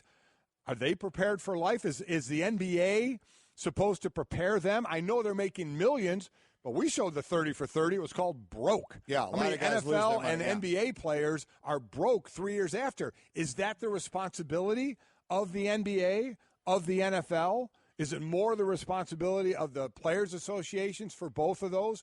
I think it's a good question. Where is the responsibility? You know what? You got drafted. You're playing in this league. Everything that comes with playing in this league, the money, the pension, and all the things that can happen after. Where else is the obligation? Is it the sports league's obligation to prepare you for life after that, knowing that you're going to have really probably. Well, you may not have to have the money you make, depending on what you do, but go live in the real world in your 20s, or at the latest your early 30s, when people are already entrenched in their world. What is that obligation? Quite honestly, I don't. To me, there's not much of an obligation to the leagues to say, we have to prepare you for life after this sport of which you're playing and making a lot of money. Maybe not the hundreds of millions some are, but making a lot of money, and then you go off into this, as I said, the supposed real world. Well, clearly no one is going to be worried about the guys who are making the hundreds of millions. Right. If they wind up losing all that money, that's a separate set of issues. But that's not the problem that we're talking about here. We'll get back to this. But right now, as the NBA free agency period sort of finishes up and the last pieces of the puzzle are put into place, let's bring in our brand new NBA front office insider, Bobby Marks, who joins us here on Mike and Mike for the first time on the Shell Pennzoil Performance Line. Bobby, welcome. Good morning. Thanks for taking some time. How are you today? I'm good, guys. How are you? Good morning. Good morning. Let's start with this Tim Hardaway Jr. Contract offer sheet that the Knicks have signed him to. First off, is your expectation that Atlanta will or will not match? And second of all, the Knicks have become such a punchline that people are going to take shots at them because of the irony, if you will, of them having him and then trading him and now wanting him back again at all of this money. But do you think it is a good move, and is he someone who you think would be a good addition for the Knicks? Well, I think when you talk about Atlanta right now, you can look at they're in a clear rebuild right now, and they've already got $17 million tied up in Kent Bazemore, and we forget about Jamal Crawford, who will probably be bought out. So I would expect Atlanta not to match this offer sheet. They've got a couple days to do so, and I think when you look at New York, and I agree, yeah, they are somewhat of a punchline. I think the big concern is not the offer sheet, the 4 years, $71 million, is about the uncertainty in the front office there. I don't understand how, and I like Steve Mills, how James Dolan gives permission to sign long-term contracts without a GM in place, and whoever they hire is going to be wind up cleaning up the mess of this big-time contract. Anything on that? I mean, who they're going to hire? I mean, of what direction they want to go? And while we're at it, let's throw in Cleveland, where our own Chauncey Billups turned down that job. I mean, how quickly can these jobs be filled? Well, they can be. There's only 1 in 30 of them. These are prized jobs as far as you look at it from a GM perspective. But it's been quiet on the Knicks front. I know they have met with David Griffin. If Griff is the guy, I would hopefully he was consulted in this move, because that is a large contract that you're inheriting, and basically when you look at the Knicks, they're over the cap next year. So you add that $17-18 million, and that ruins your flexibility. I mean, of course you can go under based on Carmelo Anthony, but that's a monster offer sheet that they wound up giving last night. You mentioned Carmelo Anthony. Is it your expectation that he will be on the Knicks roster the first night of the season? I don't see it possible. I don't, and I don't think there's a compromise there. I don't see a trade partner out there for him right now. Me and Ian Begley went through the exercise the last couple days. Now you saw Miami use all their cap space. They don't need a power forward. Atlanta's going in a rebuild. We can talk about Cleveland again. I just don't see how that makes sense with, at least from a Cleveland perspective, with Kevin Love. And if I'm New York, I would entertain the buyout market. But then it comes back again on who's making the call there. If it's David Griffin who's coming in, or maybe a new general manager, do you want Carmelo Anthony's $40 million stretched over the next 5 years, and is that something you want to inherit? Or maybe you keep the player into the season, and maybe you can try to make a trade, when we get into maybe November, December here.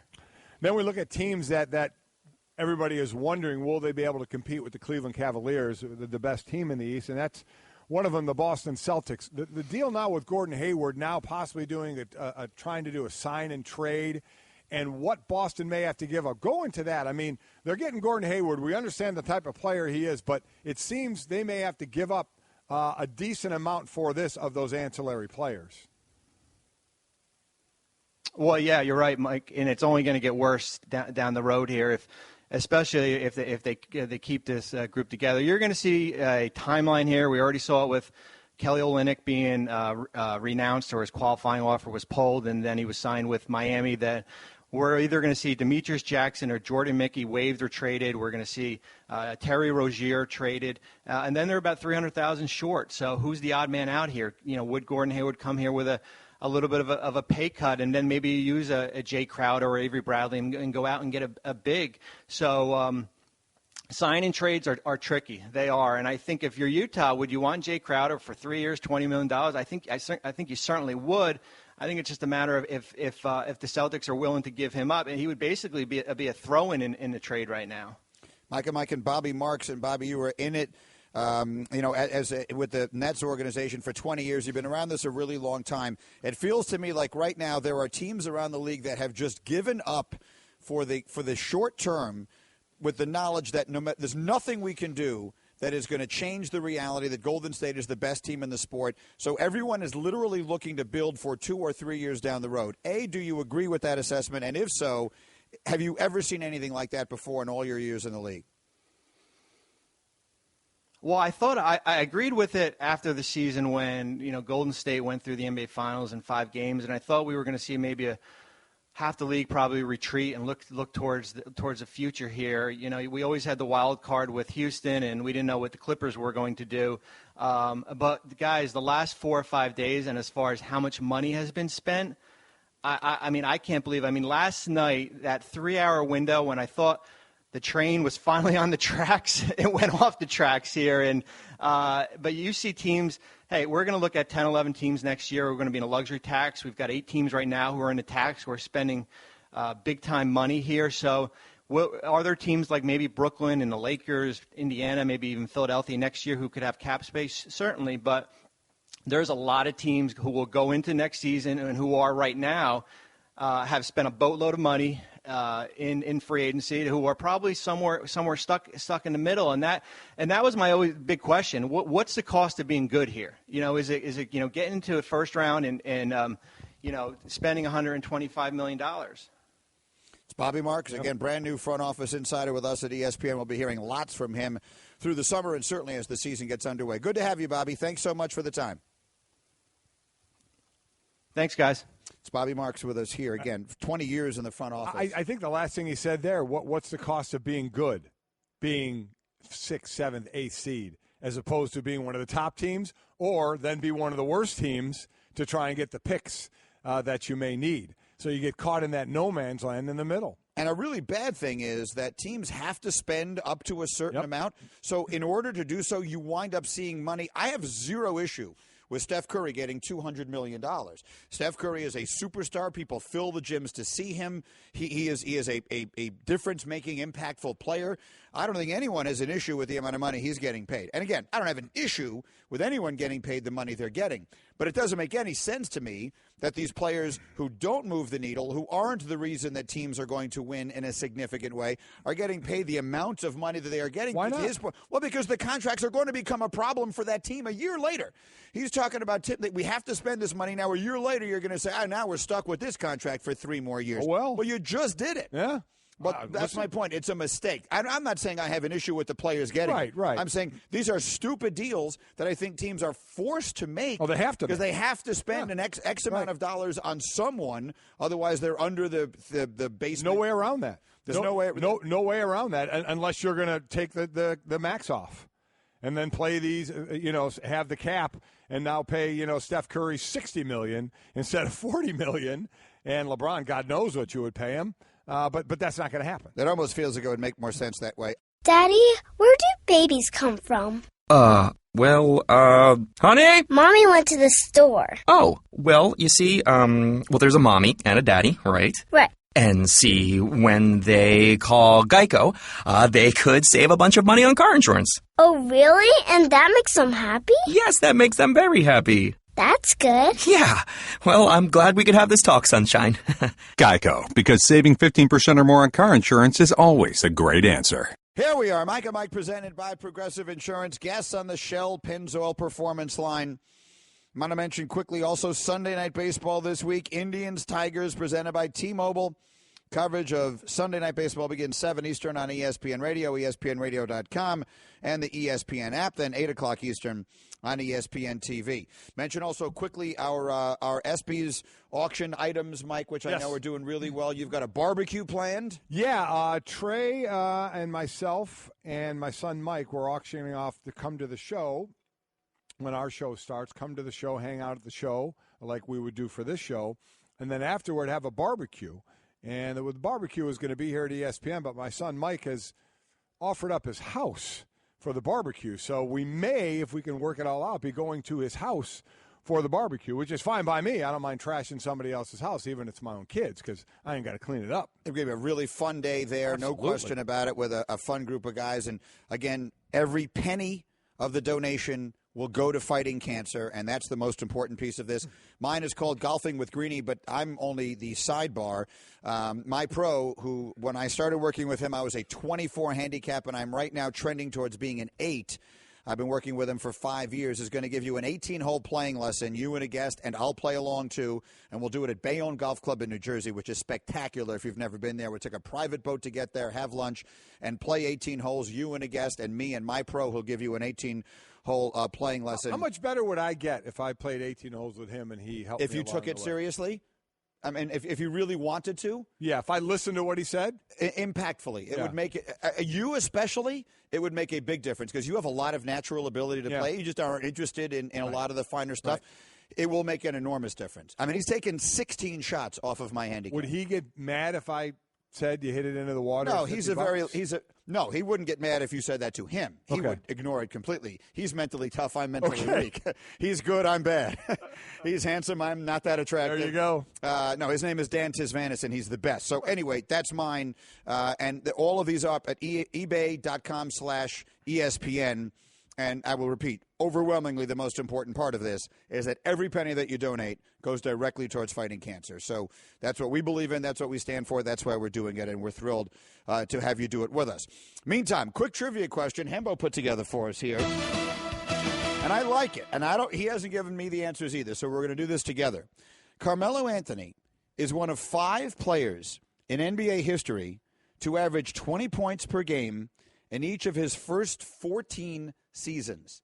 So there are 4 other players who've averaged at least 20 points a game in each of their first 14 NBA seasons. Can we name the other 4? I'll let you go first. LeBron played 14, right? Yeah, that's correct.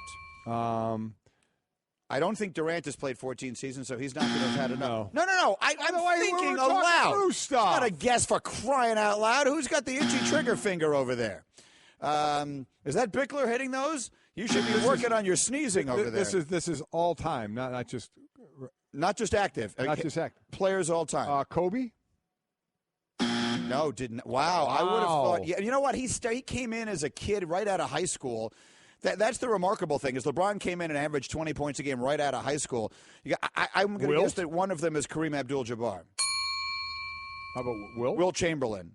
No. Come on. That does surprise me a little bit. So there's 2 more. I'm trying to think of recent guys. Michael Jordan? Okay. Oh, yeah. It took us a while to get to him. Hadn't thought of him. How about that? And so we're missing one? Okay. Not Shaq.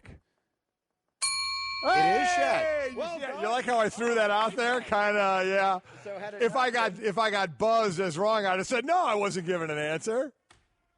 I think we did well. I think so as well. I think that's not bad. Who's the one? Wilt. Wilt only played 14 seasons. And so in his 14th, if you had told me, if you had given me that question and said Wilt and only Wilt played 14 seasons, I still would have guessed Wilt. Wilt, yeah. Wow. I am surprised the answer wasn't Chamberlain, but one way or another, good little trivia question. I liked it. All right, let's get back to the topic we were just discussing here.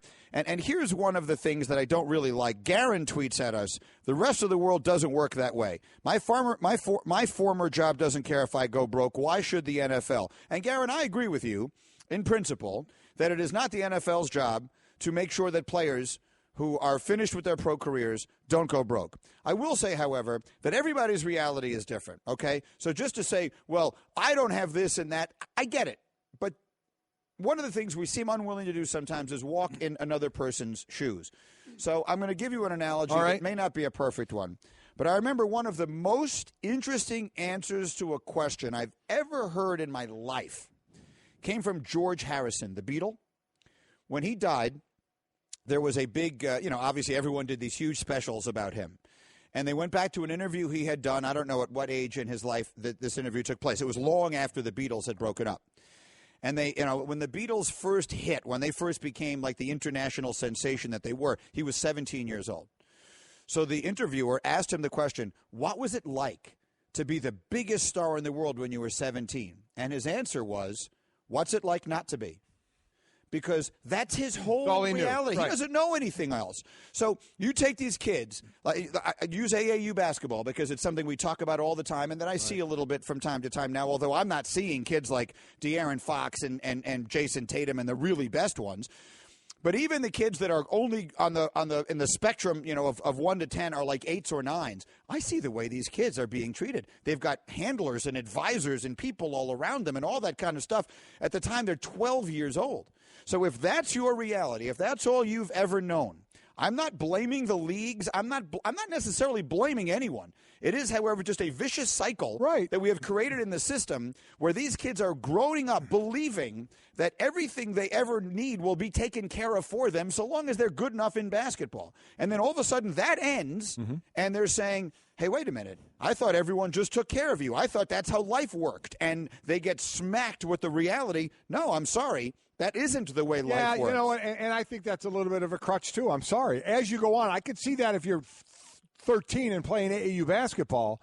But if you are truly successful and now you've been doing this for a while, you know what you start to do is see the world a little bit. You get into the NBA, you start to see how things work. You got to have a little bit of common sense as well. You can't just to just say, well, this is how it's always been, so I've fallen into a trap. Oh, my God. If you can't see or hear or take to heart stories of guys that have gone broke, people that have gone before you and have struggled, isn't there some responsibility there to say, you know what, it all doesn't work out well, I need to do better? Where's the responsibility of money people? They deal with you more than the team does. Got your agent, your money person, guys that are supposedly to take care of you. For the most part, they're good guys. We know of some that will try and take your money, but where are they in helping? Where are they in doing what they need to do to make sure that you're set up? I think it's way too easy for all of a sudden a 28-year-old who has been taking care of it all of his life said, oh, my God, what happens now? There's a lot of life out there that you can see, and if you can't open your eyes and see players before you, you can't tell me some of these players that are playing now haven't read about the stories or heard about the players that have all blown their money, that weren't prepared. There has to be some common sense and reasonableness that has it sink in and say, I don't want that to happen to me. Right. Okay, and not just completely say, oh, my God, never saw it coming. No, but what is the one thing that for 18 years you've been telling me is the phrase you hear in the locker room more than any other Won't locker happen room? to me. Won't happen to me. Won't happen. But that guy went broke. But won't you know happen what? to me. That's still on the player. No one's saying it's not. Player. I'm not absolving them of that responsibility. Right. I'm merely trying to offer an explanation of why I think it happens. But I still think it's a bad when the answer to the whole thing is it won't happen to me, that's not a good answer. When I say that's the response by players, I'm not saying that's right. I'm saying that's their attitude. And you know what? You damn well better learn from that and understand it may happen to you, whether it be an injury or, losing all your money. I'm not saying that you live off that and say, well, that's the answer. It won't happen to me. Psh, here we go. No, you're still responsible. At some point, you have to be responsible. I thoroughly agree with that. If I'm making it sound like I'm saying the league should be taking care of them, then I'm not saying this right. That's not what I'm saying at all. I'm just offering a reason why I think it happens. That it is a problem. That reason it's not is the league's problem. That reason is acceptable to a point to me. Well, I really was more addressing Booger's tweet when he said, we absolve these guys of all responsibility, and then we wonder why they don't act like adults. That's kind of why. Because they are absolved of responsibility because of their specialness in athletics. I see it to a point. But as life goes on, I go back to the Michael Vick thing and the dog fighting. And he said, well, that's the way I was brought up. But you know what? At some point you learn that that's wrong, that it's not the right thing to do. Obviously, knowing it's illegal. When you grow older, don't you start to think you learn a little bit? And if you don't, do we look to blame other people for that? So that's what I mean. I'll accept that for a bit. But as you're growing and as you're playing into the league year after year after year, you start to lose that with me of this is the way I've always been treated. How the hell am I supposed to know that? I'm just a guy who gets catered to all the time. No. That's a crutch. Going on a little later and the longer you play, that's a crutch. Mike and Mike presented by Progressive Insurance, creators of the Name Your Price tool. Choose from a range of coverage options and pick the price that works for you. Tell me if you think there is an analogy in this. Okay? You're a 13, 14-year-old kid, and you're an aspiring actor, right? Actress, whatever the case may be, and you get on a hit show and you become a superstar. I'm thinking of Miley Cyrus now, right? Because my kids were of the age where when Hannah Montana was on TV, that was like the biggest thing in the world. Yes. We watched that show all the time, and she became genuinely one of the most famous people in the world. Yes. Right? Yes. So you're that. You're 15 and you're one of the most famous people in the world. So you've got limousines, you've got handlers, you got paparazzi, you got people following you everywhere. Everywhere you go, it is extraordinarily important that you have walked in the room. Now you grow up. Now she has remained famous, and so she's not a good example of this. But take someone for whom that then comes to an end, right? Now you're 22 and you walk in the door and no one even notices. No one knows who you are. The people who do notice you almost kind of weren't you the kid star? Boy, you've really grown old, whatever the case may be. That's a difficult reality to be in. I understand that. So now you have all kinds of problems with that because you were formed to believe that life was always going to be a certain way, that you were always going to be really important. And now all of a sudden one day you wake up and you're not anymore. That's a jarring reality Sure it is. change. And I'm not absolving those people from their own responsibility. But if you look at how many of them have all kinds of problems when they grow up, that I think is the explanation. Yeah. So that's what I'm saying here. I'm not saying it's anyone else's fault, but I do think it is an explanation for why it is so difficult. I do think it's an explanation. I do. But it's then it ends, and then we sit there and trying to assign blame, and you can't. As far as I'm concerned, you can't point to one thing and say, well, it's this person's fault or that person's fault. Then let's get to the issue of athletes losing their money. Now, there's all different levels of that. Antoine Walker, I think, lost something like $60 million. Didn't Al Iverson lose like $119 million or something? Tons and tons and tons of money. That's different from the normal athlete who made very good money, right, but not superhuman money. Right. So Mark Bradburn, who handles my money, you know Mark, Yep. sent me a text in relation to this conversation. And this is what he wrote. We work with a lot of athletes as clients. The issue they most often run into is that the income runs out. A normal person will retire at 65. Right. An athlete retires at 30. It's very difficult to keep someone in retirement living the lifestyle they were accustomed to for 30 years, let alone now 60 years. We did a financial plan as a hypothetical for an agent. We assumed a 30-year-old retired athlete who earned $10 million in their sports career. That's a lot of money. Yeah. Right? You make $10 million. They saved 2.5, spent 2.5, the rest went to taxes and their agent. Assuming they live to 90, and we could get them 7% on their money for each year, they can spend $5,500 a month. That would be the budget they would be on to where they could actually live on that money for the rest of their lives. That is supposed to cover them for everything. And these are guys who are accustomed to fancy cars, nice restaurants, clothing, and jewelry. All of a sudden, you're telling them, yeah, you can stretch out that money and live the rest of your life. You have to live on $5,500 a year starting right now from the time that you're 30. And that's not the lifestyle these guys are accustomed but no, to. here's where I disagree. You're not sitting that guy down at 30 and saying, here you are. Aren't guys like Mark, and I know guys that I deal with, they're telling me, I've been meeting with these people for years. They're telling me along the way, if you keep going at this pace, this is where you'll be. This is where you may end up. It's not like you sit down and have the one conversation at the end. But the point is their income ends. No. All of your conversation. My point is that the money guys who are dealing with the guys, shouldn't they be telling these athletes all along the way? So it's not when they're sitting down at 30, all of a sudden it's like, hey, you know that lifestyle you live? Well, guess what? I have some bad news. It's $5,500 a month, and that's it. They should be being told that at 22, 23, 24, and going year by year. And so hopefully they're a little more someone prepared. is. But these guys, he's assuming someone who is retired, this is how much money they made, this is how much they saved. All those variables obviously can change. The point that I'm making is when you retire at 30 and your life expectancy is another 50 years, if you don't have the ability or the desire or the wherewithal to go out and continue to earn money, you're now trying to make that money then last that's your a really fault. long time. Yes, then it's that's your fault. No fault. one's saying it isn't Right. their fault. What I'm saying is this is where these problems come from. Okay, These guys think I made $10 million. I'm set now, and I want to go build myself a closet just for my shoes.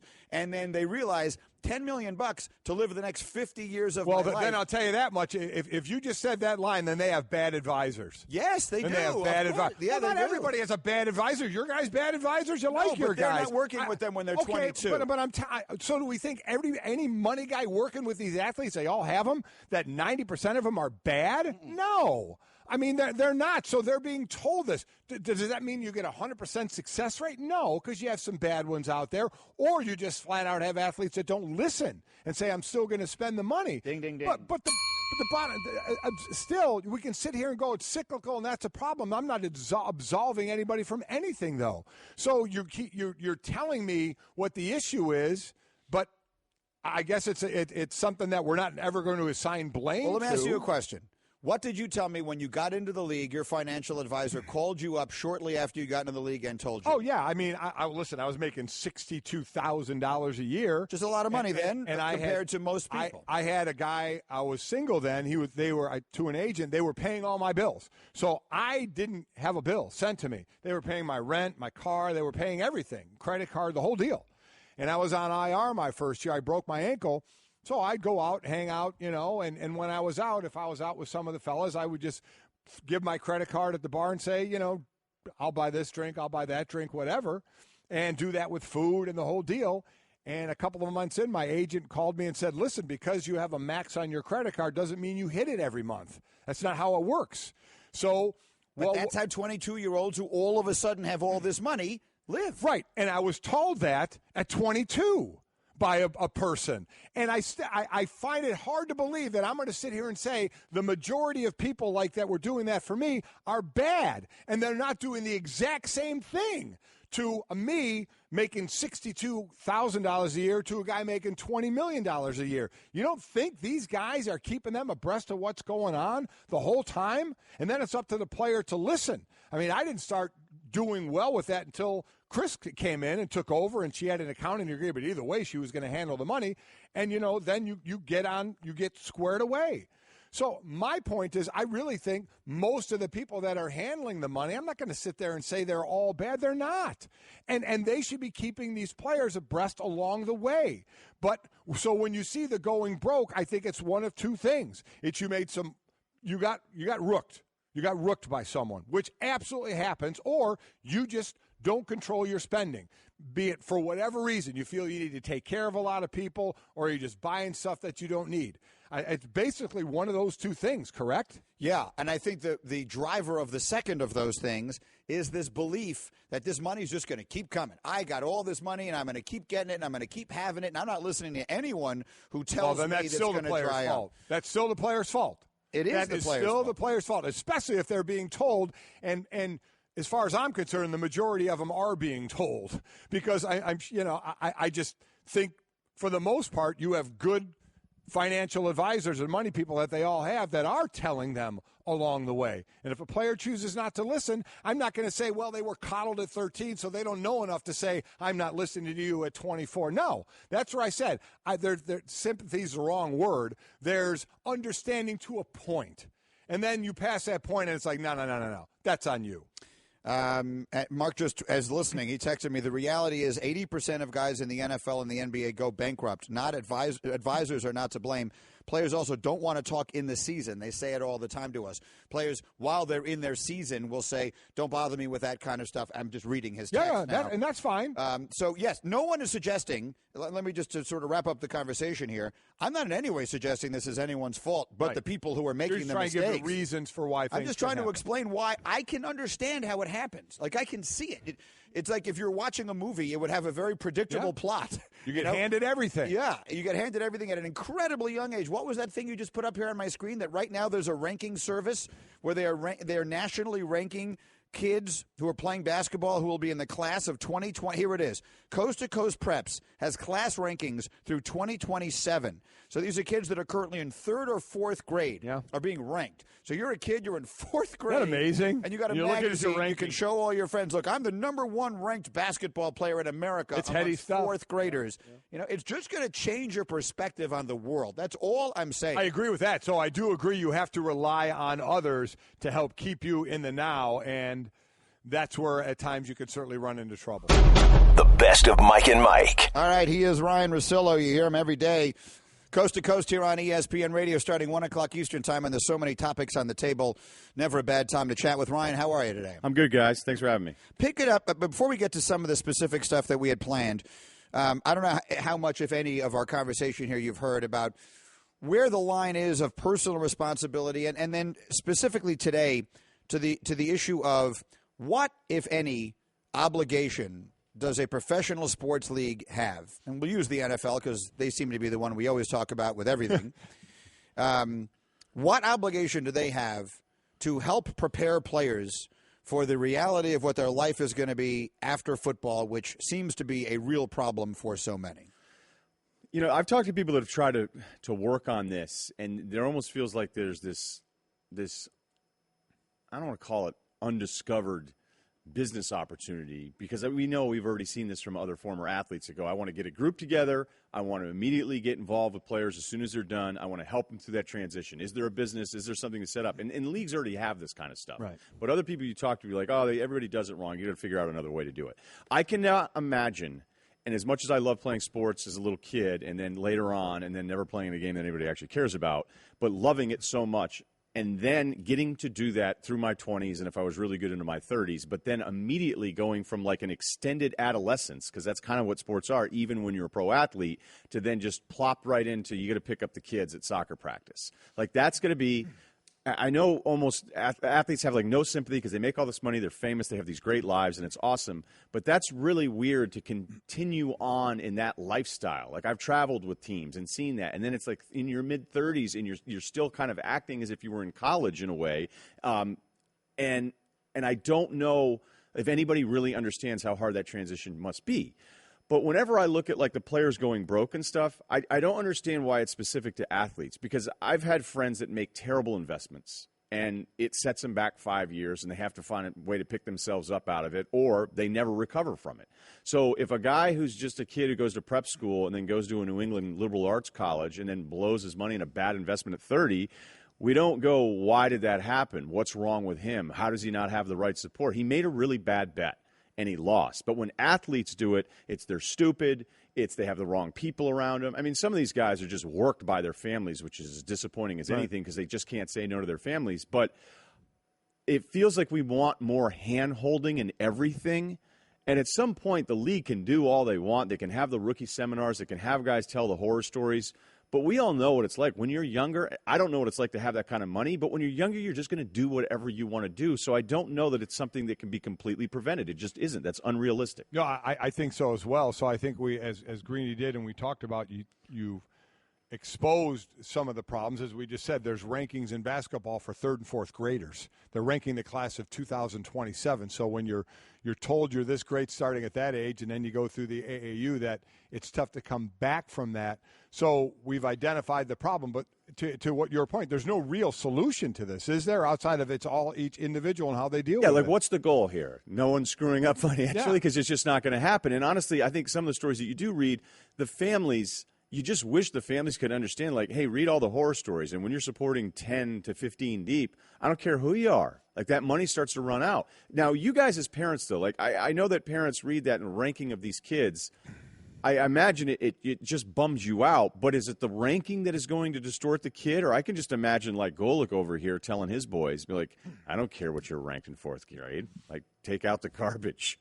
Like, isn't that still on the parent to, like – But again, I was fortunate to have two parents. My kids are fortunate to have two parents. There's a lot of kids that aren't fortunate to have two parents, or that steady parenting or that steady role model for them. Their person that they look to might be that coach that is rolling the ball out to them and say, hey, Johnny, do your thing, man. You are the man. Sure. You know, or that teacher that is letting them, and I don't want to make an indictment on teachers, but we know what happens where you let them slide through a little bit. Hey, Johnny, go do your thing, man. You are on the way. So, and if you don't have that great support group, that certainly can make it a little more difficult. They also reach an age.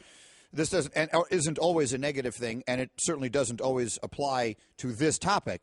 But they reach an age where they are influenced so heavily by things outside of your house that you don't really control, right? So what's going on in their lives at school, in their peer group, with their teachers, whatever the case may be, depending on the age you're talking about.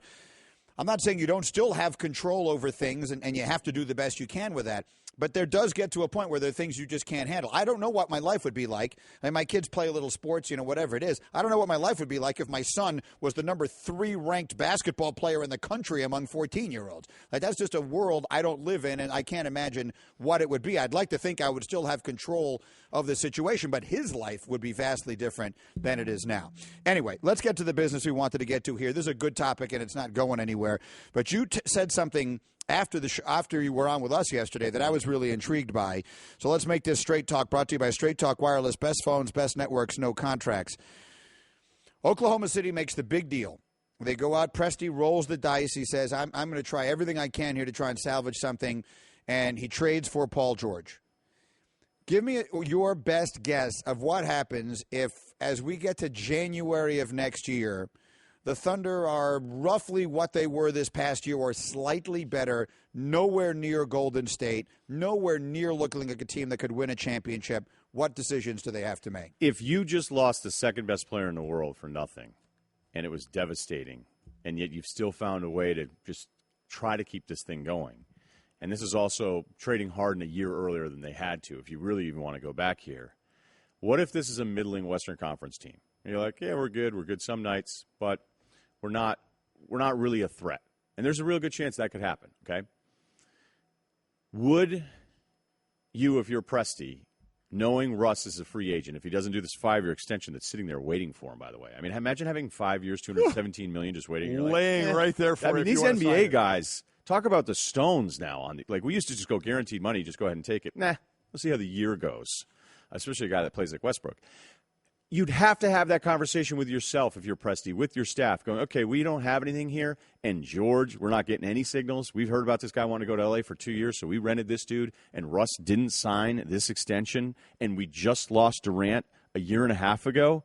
How do you not test the market to try to find a way to get something for two pieces that you may not think you're going to get back? So look to trade George and Westbrook. How would you go into free agency just going, we'll see what happens to be able to keep these guys after you just had this happen to you with Durant? That's my point. I think the Durant thing is like that kind of breakup that makes you think, I'm never doing that again. Like, I'm never dating that kind of person. I'm never putting myself in that kind of position.